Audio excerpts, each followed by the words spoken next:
পানসি রেস্টুরেন্টে সবাইকে জানাচ্ছি স্বাগতম। বন্ধুরা, আজকে আমি আছি সিলেট জিন্দাবাজারের পানসি রেস্টুরেন্ট। এই পানসি রেস্টুরেন্টটি সিলেট শহরের মধ্যে বিখ্যাত একটি রেস্টুরেন্ট। আর এই রেস্টুরেন্টে সারা বাংলাদেশ থেকে যারা সিলেটে বেড়াতে যায় তারাই কিন্তু খেতে আসে। তাই যথারীতি আমরাও চলে এসেছি এই পানসি রেস্টুরেন্টে খাওয়ার জন্য। বন্ধুরা, পানসি রেস্টুরেন্টে আছি, এটা জিন্দাবাজার। আর সিলেট শহরের একদম জিন্দাবাজারের মধ্যে এই পানসি রেস্টুরেন্টটা নাম করা, সবাই চিনে। আমরাও আসছি আজকে অ্যাজোজাল খেতে। দুপুরবেলা দেখি খাবো আজকে এখানে কীরকম খাওয়ার বিক্রি করে, কি খাওয়ার বিক্রি করে। টেবিলে বসবো, বসে দেখবো, দেখি। তো আসেন বন্ধুরা, আপনাদের আজকে পানসি রেস্টুরেন্টের ভিতরে দেখাবো। এটা কি বার্তা? বেগুন তো একটা ডিম, মাছের একটা ইয়ে আছে, শুটকি মাছ আর একটা সবগুলাই খাবো একটু একটু করে, বুঝলেন? তো ভর্তা দিয়ে শুরু করলাম পানসি রেস্টুরেন্টের খাওয়া দাওয়া। এখানে চিকেনের অর্ডার করছি, দেখা যাক কি হয়। বিখ্যাত পানসি রেস্টুরেন্টে আসছি আজকে খেতে।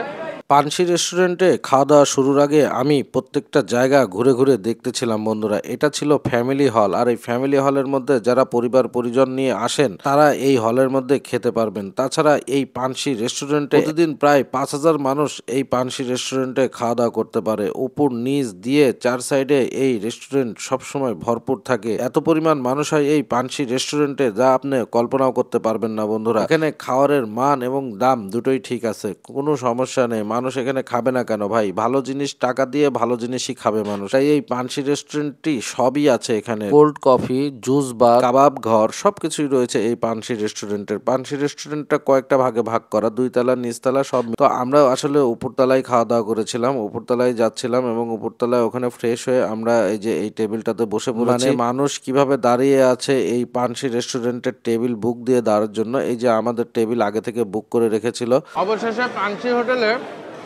গরুর মাংসটা অ্যাভয়েড করে দেশি মুরগির ঝোল নিয়েছি, ঝাল ফ্রাই। 3 পিস দিয়েছে এবং সলিড মাংস। আমি পানসি হোটেলে খেয়ে অনেক পরিতৃপ্ত, যেটা সত্যি কথা। পরে যে দই, পানসি হোটেলের এই দইগুলো 40 টাকা করে। সিলেটের দই খাবো, সব কিছুরই খাওয়ার একটা অভিজ্ঞতার দরকার, সেই চেষ্টাই করতেছি। বন্ধুরা, ভিডিওটি ভালো লাগলে শেয়ার করে দেবেন।